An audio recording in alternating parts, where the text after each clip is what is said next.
Hey everyone, welcome to the Stay Strong Live Long channel. I'm Rod, I'll be your host today like I am every week. Happy Thanksgiving for those of you who were celebrating Thanksgiving in the USA in the past week. We don't really do that here in Australia, but I did have it was a birthday celebration for my son who just turned 4 and also for my mother-in-law on the weekend, so there was a bit of that, a little bit of going off plan as far as the carnivore goes as well, but back on the wagon the very next day. I tried out a bit of pavlova, which was actually quite delicious. I did skip the pasta completely though. I've found that eating pasta does not agree with me at all, no matter how little I have, so I always skip that. Just a little bit of background about me if you're new to the channel. So I started eating the carnivore way back in August of this year. So where are we now? I think I've been going about 4 months. I'm one of these people that didn't really have any weight to lose per se, although I did find that my weight used to fluctuate quite a bit, sort of by 4 or 5 kilograms. And eating the carnivore way has certainly helped with that. I've been able to stabilize and manage my weight very easily there. I was definitely a sugar and a carb addict. Have pretty much sorted that out. I don't have... What I've found now is that I eliminated sweet things and sugar for a while, and now I can have a bit of sweet something on the very odd occasion, and it doesn't result in me going on a binge fest. What was the other thing I was going to say? I had some other issues. Sciatica. The sciatica has crept in a little bit, and I think I caused myself a little bit of inflammation on the weekend just by going off plan slightly. Definitely sleep better than what I used to, and I used to have a lot of issues with irritable bowel, so constipation, diarrhea. I just thought that was a normal way of life. Now, by eating the carnivore way, that's completely gone. So at the same time, I eliminated the myth, at least myself, that you need to have fruits and veggies, you need to have fiber in your diet. I don't need any of that. Absolutely no problems in the bathroom, better than ever.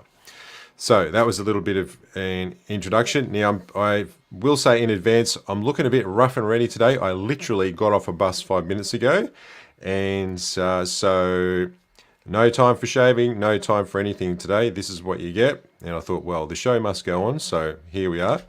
Now, it is 9 o'clock in the morning in Sydney on Tuesday the 28th. So if you are tuning in from the USA, it's probably going to be the 27th in the evening there. In the UK or Europe, you're going to be getting pretty late at night. Wherever you're from, thank you very much for tuning in. And if you'd like to say hi, well, say hi in the comments. Let us know where you're from. I'll give you a shout out a little bit later on today. And in the background, we've got Bonnie and Melissa, aka Melissa, who are our moderators for today. Thank you very much for both of you for being a part of the show and making sure that everybody is welcome and everybody behaves themselves, which I'm sure that you will anyway. All right, so let's have a look for So today's topic, I wanted to talk about, what's the science to support the carnivore way of eating. And I also have a little bit of allergies, so I am about to sneeze. Oh, excuse me a sec.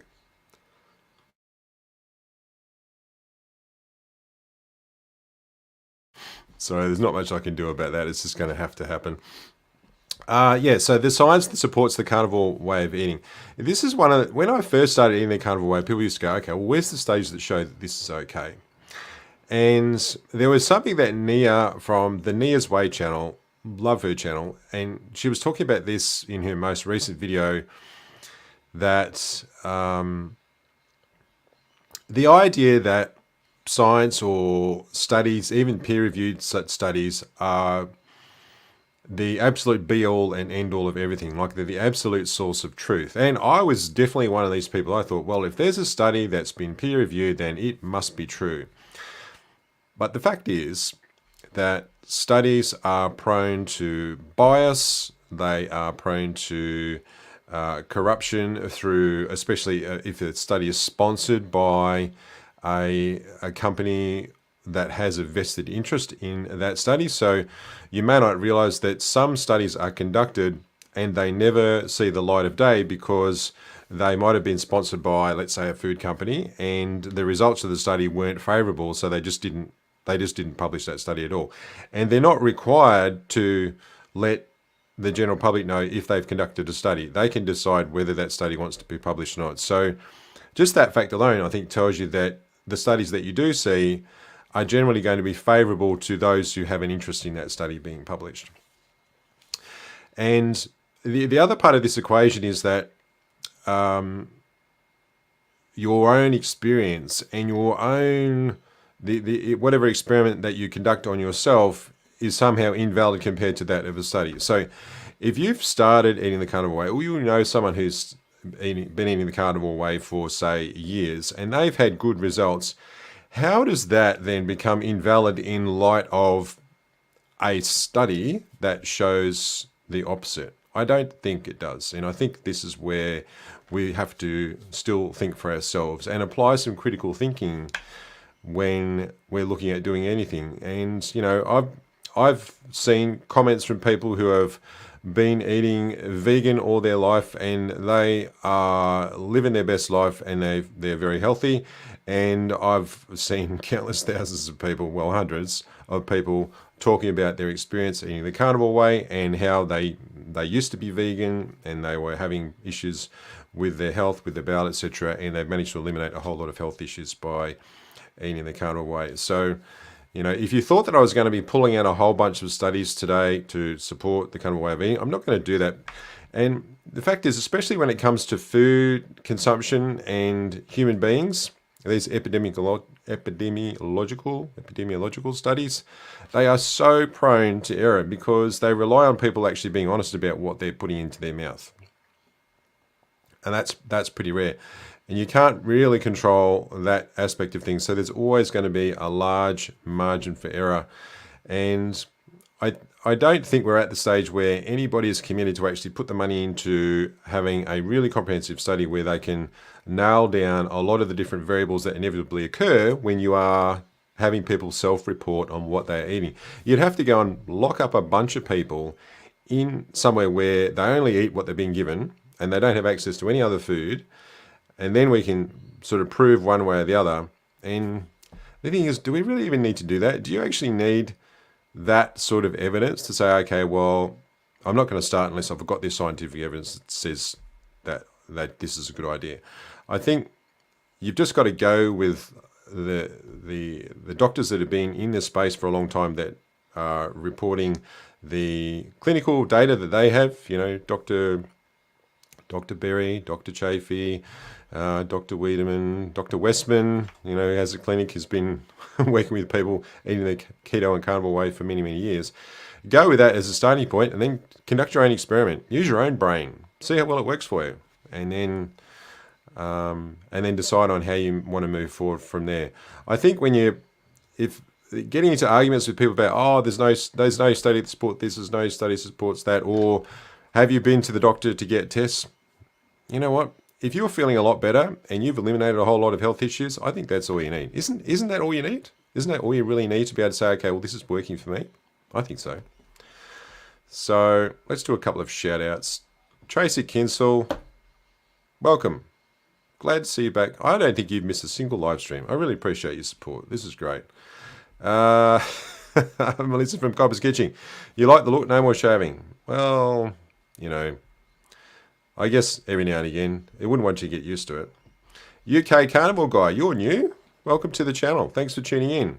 Been on carnivore since August 2. Best thing I've ever done. Good for you. You look like you might be sort of in my age bracket too. Pretty hard to tell from your profile pic there. Idjit B, don't need a study. I'm living proof that carnivore works. I'm day 422. Am down 100 pounds. That is incredible. No elevated blood sugar or blood pressure. No joint pain anymore. Well done. Good for you. That is fantastic. I'm glad to hear it. Anita from Ketogenic Woman. I love it when celebrities turn up onto my channel. Hey, they're a little late, but here nonetheless. And thank you very much, Anita, for the shout out for my most recent episode of the Dishwashing Philosopher that you did on your channel. I really appreciate that. Some people might have missed that. Now, if you are new to my channel, then apparently the Dishwashing Philosopher is quite popular. I wouldn't, you know, when I look at the statistics, it's not the most popular videos that I've done, but more people say they like the Dishwashing Philosopher segment than anything else. So if you don't have that, there is a playlist on my channel that has all the Dishwashing Philosopher segments in it. You should go and check it out. You might learn something. I learned something, and when I learn something, I talk about it on the Dishwashing Philosopher segment. So there's a lot of mindset stuff, and it's not purely focused on, you know, how we're eating, although, you know, that my experience eating the carnivore way does inform a lot of things that I talk about. Who else have we got here? Cat Diamond, hello from California, and hello from Sydney. Welcome to the channel. Thanks for tuning in today there, Cat. UK Carnivore Guy, the anecdotal evidence is immense to the point it's overwhelmingly clear. Absolutely. That is true. Susan Hampton, thank you for tuning in. Thank you for supporting the channel. It's always nice to see you here. And 46, there you go. We're similar ages. I'm a little bit older than you, UK Carnivore Guy. I'm 52 going on 53. 52, what am I now? 52 and a half nearly. Golly, that half a year has gone by pretty quickly. So, as we did see, actually, Melissa will throw up the banner. I'll stay away from the banners. I'll let her control things in the background there. My trusty moderator. If you have a question, then you are most welcome to post that in the chat and put a Q in front of it, and I'll pick that up for you. Now, last week I did open this up so that if you wanted to actually come into the studio and have a chat with me about your experience in the carnivore way, or anything else you want to talk about, really, I don't mind, then, you know, I'm open to that idea. So is anyone keen? NGM from Malta, thanks for tuning in today. Welcome. Nice to see you here again. You always catch me out with your slightly different handle name when you're coming in on these live streams, but I know who you are now. Now, so if anyone out there wants to come into the studio, now your camera is optional. You don't have to have your camera on. Of course, you're going to need audio, and you want to have a chat with me, then let me know. What I'm going to do now is I'm going to prepare a link, and then maybe I might be putting a bit too much pressure on Melissa to do this for me, but I'm going to do it anyway. Sorry, Em. I'm just going to make a link so that it's easy for people to jump in and perhaps talk about, you know, this particular topic, which is, do we need scientific evidence to support eating the carnivore way, or do you have some other view about this? So I'll just create the link, and let's see, I will copy that. All right, so I'm actually the Maltese carnivore. There you go. Now this is the link to join the studio. I will just put this in a banner for you. I'll save you the trouble, Melissa. Here we go. Feels weird saying Melissa instead of Melitza. 231128. So, all right, here is. That's the link. So bit.ly/SSLL for stay strong live. Geez, stay strong, live long. --231128. If you want to come and join me in the studio, you're welcome. Come and have a chat. It's your opportunity to. It's really up to the individual. Personally, I don't really do long fasts. So I know that Anita from Ketogenic Woman was talking about this in her last live stream, that she doesn't really do long fasts because she just likes to eat, and I'm the same. Like, my wife can do a 2-day fast without too many issues, and I have tried a couple, and I just didn't really find it very much fun. So, you know, it's not really my thing. However, intermittent fasting does work for me, and I have done that for many, many years. So I usually finish eating at around I try to finish about 5:36, and then I'll go through until around 11, 12, sometimes 1. So I'll get in like a 17 or 18-hour fast every day. And for me, that works well for me. So I find that means that it's easy for me to overeat. Even on carnivore, it's easy for me to go crazy. And if I do the fast like that, the intermittent fast, it just takes away the effort. I mean, inherently, lazy person who is always looking for a life hack. So this to me is one of the most brilliant eating life hacks that you can possibly think of. So, but it did take a while for me to get used to it, because I used to do breakfast, lunch, dinner, and then once I started doing the fasting, I'd kind of just stretched out the window. So I started off doing a 14-hour fast, so I'd finish eating like 6:30, and then my next meal would be like 8:30, pretty standard, and then I'd stretch that out so that we got to 10:30, and then I got to 12:30, and now that's just something that I do. And I always feel like I don't like to work out with any food in my stomach either, so I usually do a workout at 7, so that might be weights or boxing or something like that. So I find that works better for me that way. I am notably mentally sharper, and plenty of studies now show that if your body is running on ketones, your brain uses ketones for fuel, which are produced when your body is burning fat for energy. Works a whole lot better. So yeah, that's what I do. So if you're thinking about it, Tracy, I'd say go for it. Have a try at it. When my wife April first started fasting, she had to start off with 12 hours, and then she just thought that was really hard. She was one of these people that would find that she'd get a bit jittery, and she's very dependent on carbohydrates too, I think. And then after a while, she found 12 hours was okay, and then stretched that to 13. And now 14 is just a cinch. So if she wants to go do an intermittent fast, for her is generally like about 15 or 16 hours. And it's not a problem. And it's been interesting to see how our body has adapted. It takes a while for your body to become fat adapted. And I think especially if you're new to carnivore, the intermittent fasting really does help with, making that switch to using fat as a fuel rather than, so whether that's stored body fat or it's just fat that's in your diet, or carbohydrates. Now, I will say that it's not that I don't eat absolutely nothing. The only food that I eat in the fasting window is butter. That's it, because I add butter into my coffee. And if I'm a little bit peckish at night time after I've had my last meal, then I will have just like half a teaspoon of butter or something like that if I'm feeling like I want to eat something, even though, there's a difference between feeling having an empty stomach and just wanting to eat something. There's a difference between the two. It's satiation versus that feeling of fullness.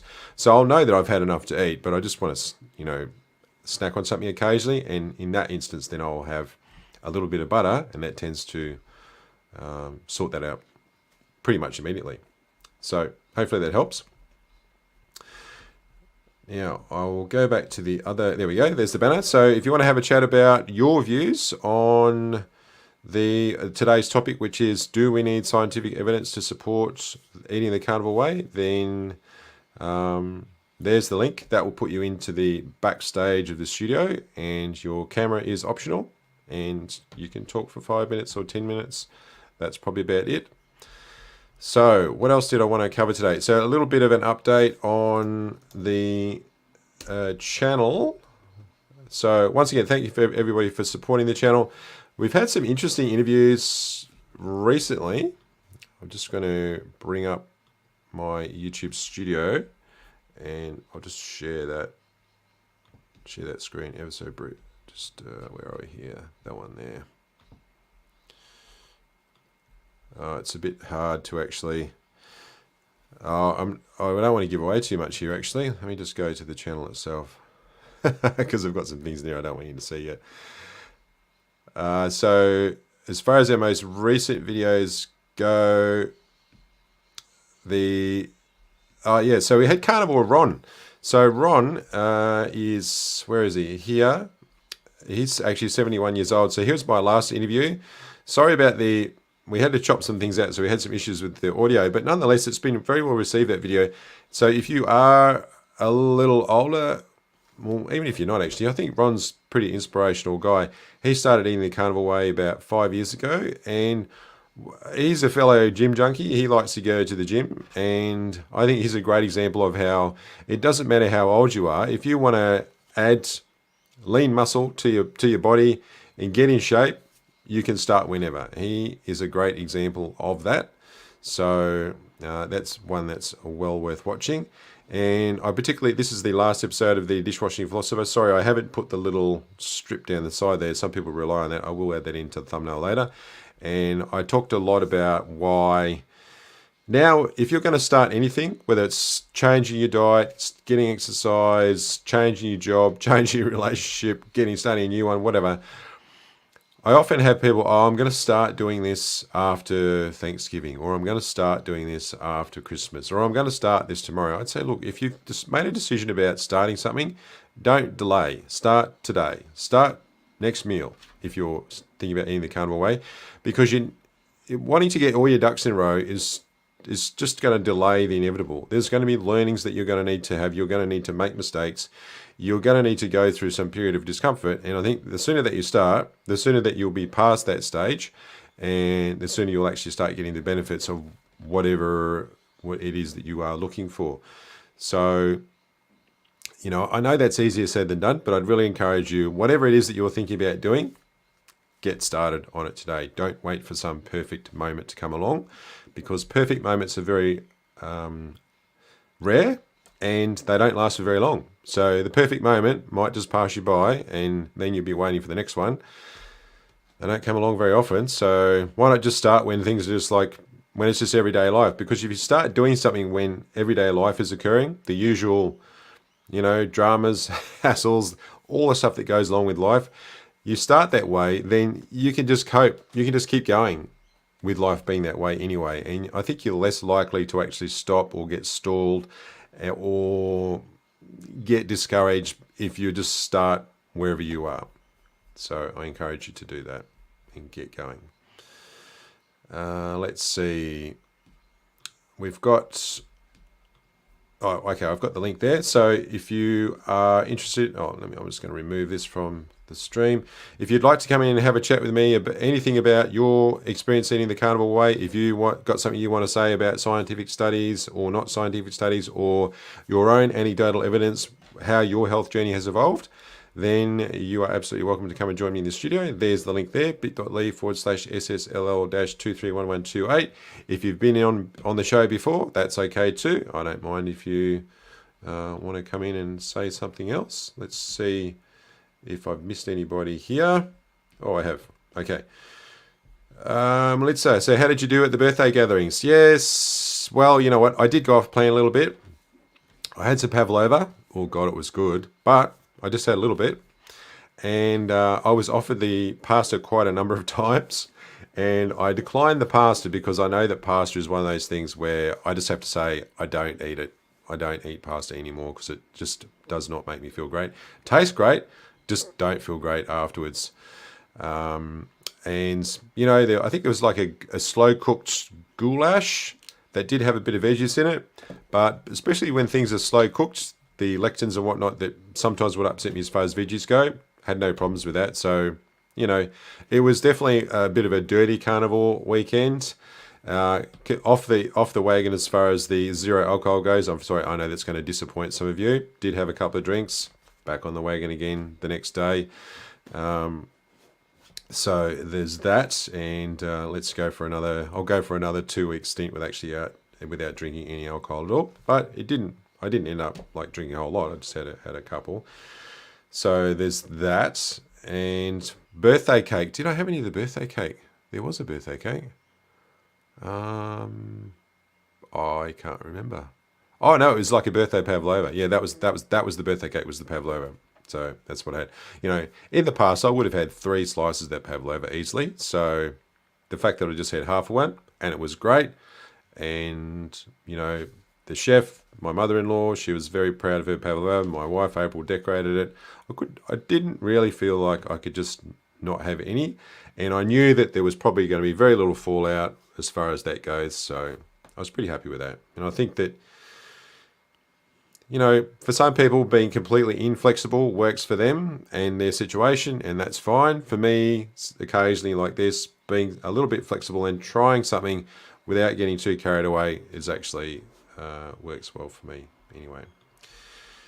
So the Maltese carnivore, has anyone been sick or had a cold since on carnivore? I've actually got a bit of a snotty nose today, but it's more of a hay fever thing. I can't remember. I was checking when I last had COVID was in February. In fact, I'm very interested to see what happens because my brother-in-law, who was at the birthday party on the weekend has just tested positive for COVID. And so I last had it 9 months ago. Theoretically, if you have natural immunity, lasts somewhere between 6 to 12 months. So I'm interested to see whether I actually do pick it up again, because the last time I had it was well before I was doing carnivore. So yeah, I'm interested. I mean, I'm also interested in seeing what your general experience is. But from what I've heard anecdotally, most people tend to get sick a lot less when they're on carnivore. And I think a lot of that has to do with just being generally less inflamed than usual. Ellie from Nourishment Redacted, welcome. Yes, long time no see. Hope you've been well. I saw that you had a chat with Nia from the Nia's Way channel. I haven't watched that yet, so yeah, great for you to see you appear on that channel. Nice to see you here. Susan Hampton, build up length of time in doing intermittent fasting. I started with 12 hours fasting for a couple of weeks and steadily increased the hours. The longest I've done is 22 hours.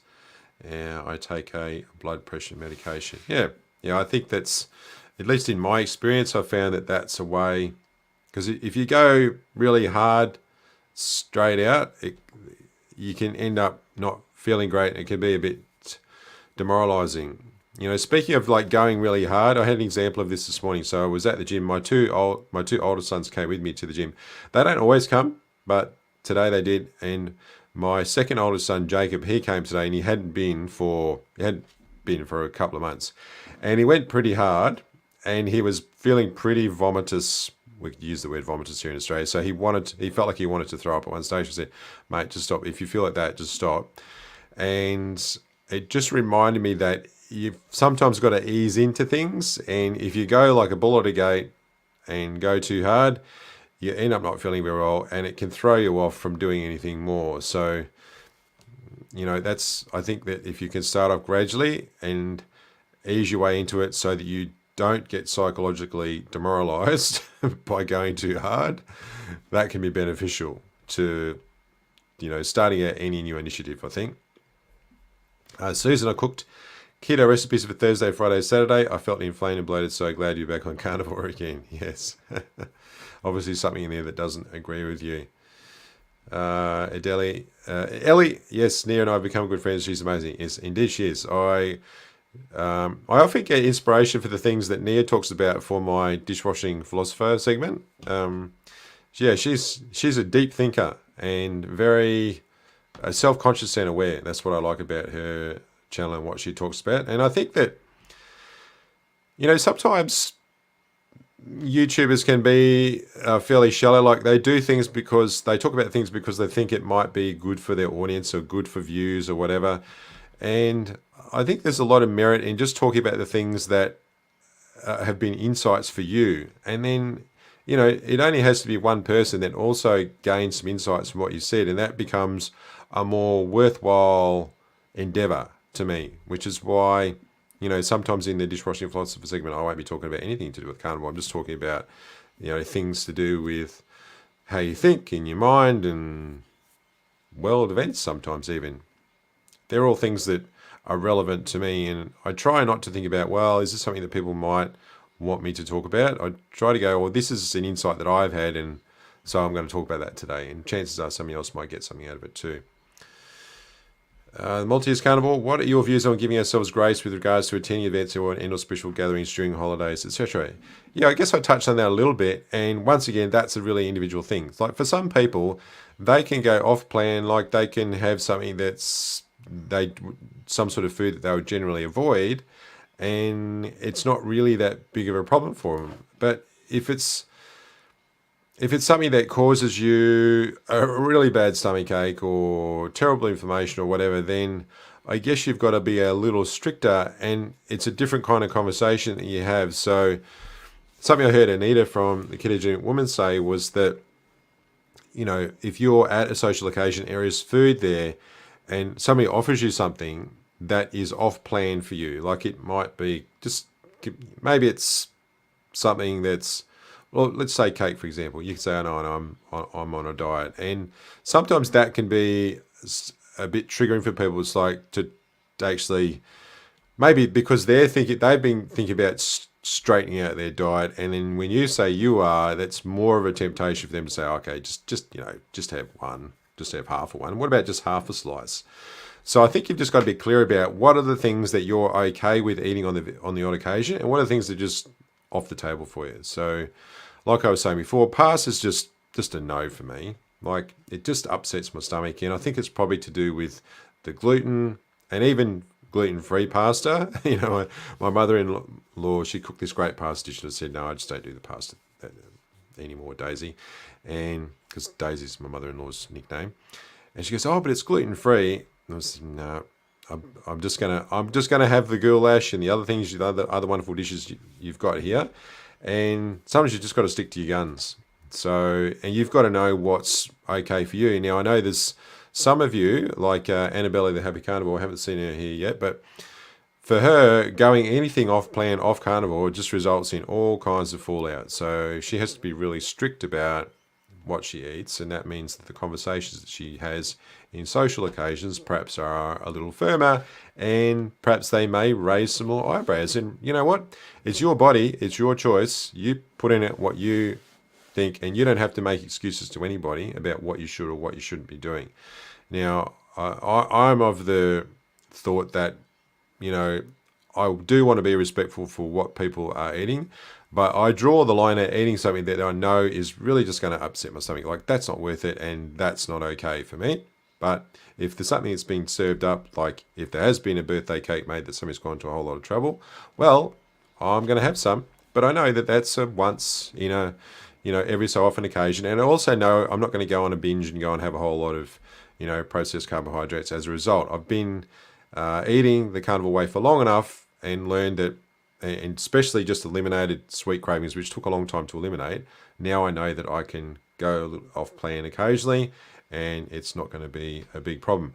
I find the bigger problems for me are things that are actually on plan, like cream. Great example of that. Thickened cream. I've just had to say no to thickened cream. So now every time I go into Aldi, where I love shopping in Aldi, and go past the cream and the cheese section, I've just got to skip the cream section. I love cream. It's on plan. But it's just so easy for me to binge on that stuff. And I end up just consuming way too much calories. My body composition starts to change. I'm adding on body fat. I don't, that's not what I want to do. That's not in my plans. So instead, skip the cream and just head for the cheese. And I've done this before where I've just gone without cream for a while, but it doesn't change my behavior. And sure, I'm telling a story to myself, well, I tend to binge on cream, and I know that's the story. And I'm just going to go without it for a lot longer, perhaps just once in a month where I'll allow myself to have that. And other than that, I'm just going to skip it because it's just not in line with what my goals are for my body and causes me a problem. So for some of you, that can also be true. You might find that some things to do with dairy cause you bigger issues, the things that are on plan as far as your food goes, than the things that are off plan. Copper's Carnivore Kitchen, Melissa. Nia is such a great spirit. Been following her for a very long time. Yeah, she's one of those people that I didn't know that she was in the space, and she does do a great job. I think someone else, another one of the ladies who is in that space that you should check if you have not already seen her, is this lady here, which is Emily. Emily is she's actually a personal trainer, and I'm pretty sure that she is 50. I don't think she'd mind me saying that. And she's in great physical shape, and she's someone who switched to a carnivore way of eating about a year ago. She didn't have any weight to lose, but she had all kinds of health issues going on where eating lots of food that wasn't carnivore would really just cause her pain and a lot of inflammation. So I think if you, she's just another person. She's got another angle on training. If you do like to go to the gym or you think about doing stuff at the gym, she's someone that is a wealth of knowledge about that. Definitely one to check out as well.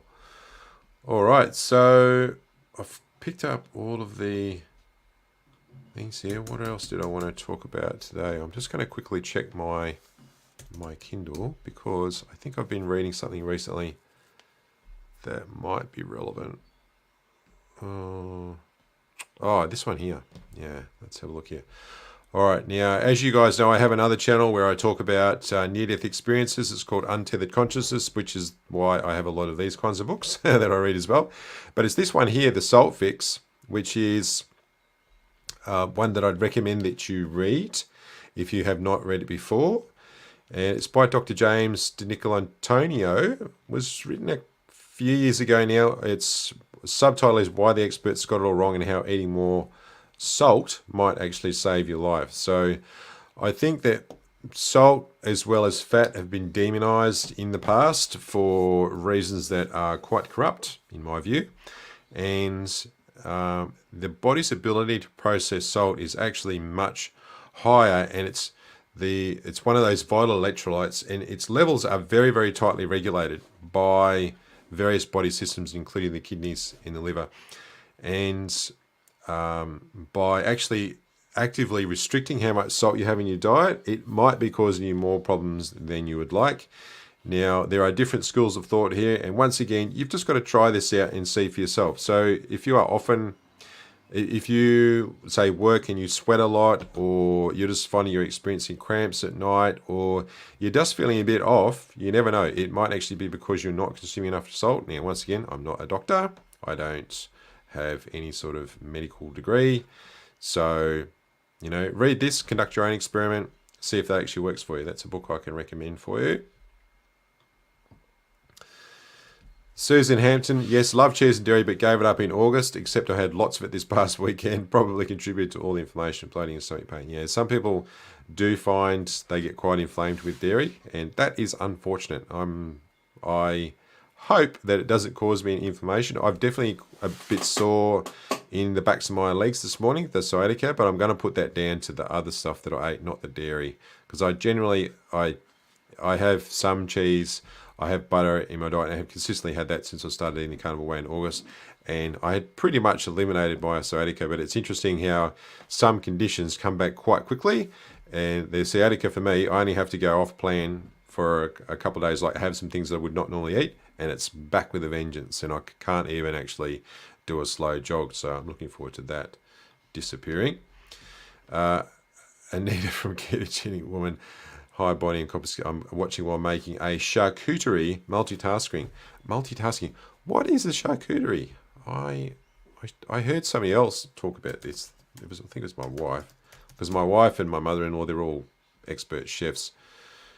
What does it mean? It's the French word for a person who practices... okay. The etymology of the word is... Hang on. Can somebody just tell me? I'm trying to find... Oh, it's cold cuts. So, okay, so lots of different cold cuts of meat. Okay. And a person who practices charcuterie is a charcutier. There you go. And the actual word literally means, it comes from two French words. Here you go, here's a bit of trivia for you. Chair, which means flesh, and cute, which means cooked. So it's cooked flesh. There you go. While you may travel around Europe and find charcuterie-type shops serving cured meats and accompaniments, the trend and appreciation hadn't really taken off in the United States until more recently. There you go. I learned something new today. Thanks for that, Anita. Put a book called Metabolical on your list if you haven't read it already. I will definitely check that out. Thank you for that. I'm interested on any book recommendations that you might have. If anyone else has got a book that they recommend that you read, then yeah, throw it on to the into the chat, and I'll definitely have a look. Bonnie, Susan Hampton, yes, it does happen when it comes to eating dairy. Some people just can't tolerate it, and that is unfortunate. Some people can. I don't know if any of you remember a while ago. So there's in Australia, the meat that we buy from the supermarkets isn't anything special, and you can get grass-fed, grass-finished meat, etc. And I feel like it's important to support those producers who do that and who treat their animals really well, and they live a good life before they give it up for us. And there is a farm to plate farmer called the Conscious Farmer here in the Sydney area, actually in New South Wales. And I've just ordered my for the third time for them. So they have They sell a whole lamb or a half lamb cut up into the various meat cuts, and the quality is just unbelievable. And so I'm looking forward to getting that. I don't know, it's not the cheapest way to buy meat. I realise that, and in the past, I've just not been able to afford to be able to buy anything that was grass-fed, grass-finished, whatever you like. It just had to be whatever I could get at the supermarket at whatever cheapest price I could get it.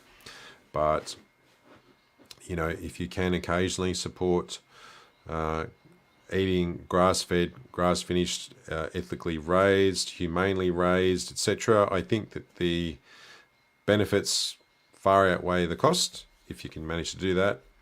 But at the same time, don't let the fact that you can only buy cheap cuts of meat stop you from eating the carnivore way.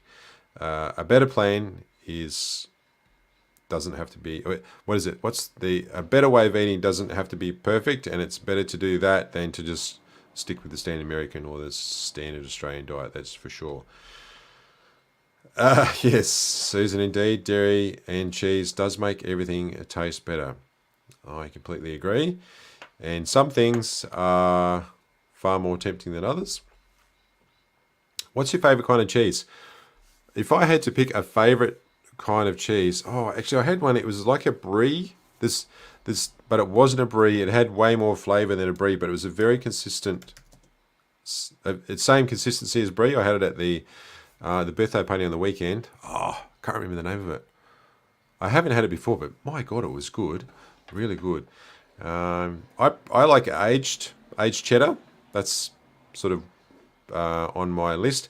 And I really enjoy parmesan. Like, you know, parmesan is quite a dried cheese. I usually throw a bit of that in with, we call them rissoles here. You call them burger patties in the States. But I really like that.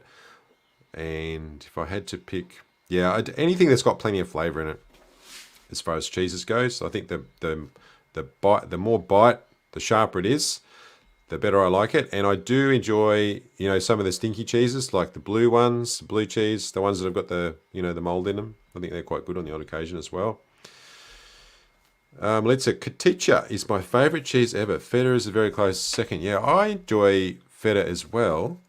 What is Katicha though? I have all these new things I don't know. I'm just going to look that up. Katicha cheese.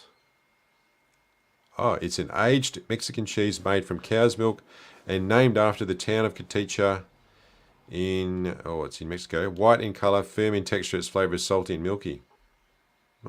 Young Katicha cheese has been described as akin to a mild feta. Right, while aged Katicha is more comparable in flavour to hard aged cheeses like parmesan. I learned something new today. Fantastic. I wonder if I can buy that locally. Irish cheddar. See, I've never heard of Irish cheddar. I guess it's just cheddar that's made in Ireland, right? I'm going to see if I can find that as well. Ever had is it Taleggio? I have not heard of that before. You know what? If anyone ever says to me, just eating the carnivore way must be boring, I'd say, you're kidding me, right? I'm still finding out about things that I've never even heard of before. Taleggio is a semi-soft, washed rind, smear-ripened Italian cheese that is named after Val Taleggio. The cheese has a thin crust and a strong aroma, but its flavour is comparatively mild with an unusually fruity tang. There you go. Thank you for that, Maltese Carnivore. I appreciate your input. I'm going to go and check that one out as well. What else have we got? Give us all your favourite cheeses. Susan Hampton, sharp cheddar and extra sharp cheddar, sometimes white cheddar. See, never heard of white cheddar either, but sharp cheddar, extra sharp, definitely going to go for that. Copper's Kitchen, Melissa, loving that we are learning so much today. We might have to make in-service learning certificates for everyone. Good idea. Why not? If you get past the smell, it's delicious. You're talking about Taleggio cheese. Yeah, it's funny how it has a strong smell and yet the flavour doesn't match the strength of the smell. That would be quite unusual, I would think. And Bonnie, the Irish cheddar is much milder and more buttery than a traditional English cheddar. Yeah, now that's like comparing, sometimes when people ask me what's the difference between lamb and beef, that's a good comparison between the two. Lamb is milder and it's more buttery. That's the way I would describe it when you compare it to beef. Especially, the lambs that have been, or the lamb that I bought from the Conscious Farmer locally, they've had a particularly good growing season for their pastures, so the lambs are much fattier, or much fatter, and so therefore there's a lot more fat in the meat itself, and it's just, yeah, so buttery good, so good. All right, so we've caught up on all the comments there. Let's see what my moderators are saying to me in the background. All good. Thanks everyone for turning up for these. We always get a good audience, sort of 15 to 20. Who knows what's going to happen in the future. Now, I'll probably wrap up fairly soon. There's something I want to say, which I did say in my very last video, which is the Dishwashing Philosopher segment. And it's related to, if you're going to start something, don't delay. Don't wait until tomorrow, or don't even wait till your next meal. Just start now, start today. And the other thing is that when it comes to success, I think that there are very few things that are as important as just staying in the game. So, you know, if you do, if we take eating the carnivore way as an example, and you start, then you've just got to stay in the game, and that's more important as far as your success goes than anything else. I don't think that anything else matters more than that. So the same with if you are starting out doing some exercise, like a new exercise routine, or whatever it is, you've just got to start and stay in the game. So if you are thinking about starting a YouTube channel, for example, well, all you have to do is start and just stay in the game. You get where this is going. And the process of learning that you go through as you go through different things, and you're not going to be perfect. You're going to make mistakes. You'll fall and fail. You'll do all kinds of things. But if you just get up and go again, I think that's matters more than anything else. And if it's those who stay in the game who are more likely to succeed in the long run than those who start off and go really hard and then end up quitting because they've gone so hard and don't ever start again. I think if you look at back at history over those who have been successful in any particular endeavor, I believe that a lot of their success, if not the majority of it, is just to the fact that they just kept on going, kept on putting one foot in front of the other. And even though they didn't really know what they were doing, didn't feel like they wanted to keep going, I think that's more important than anything. So that's my parting encouraging words for you for today. So Taleggio smells like a wet day, a wet day on footballer's socks. Okay, that might be challenging. Yeah, I mean, I think some blue cheeses are a bit challenging as far as their smell goes as well. So, yeah, I'll still give it a go. I'll go and track some down. And I'm going to put that on my, excuse my squeaky chair, I'm going to put that on my shopping list. And, yeah, see what it's like. Go for a walk after this. All right, well, I think we might wrap it up soon, folks. 50 to 55 minutes is a good time for me. And I don't like to keep on talking when just for the sake of talking. So I appreciate everybody coming today and being part of this wonderful community. If you've got any feedback at all, then obviously you can post that into the comments. If you're watching this on the replay, then do drop a comment. Let us know where you're from, which part of the world you're tuning in from. I always find it fascinating to hear where people are coming from. And I will see you guys all next week. Can't remember if I've got a guest on next week, but if I do, you'll know about that when the next live stream is scheduled. I love you all very much, and I'll talk to you all soon.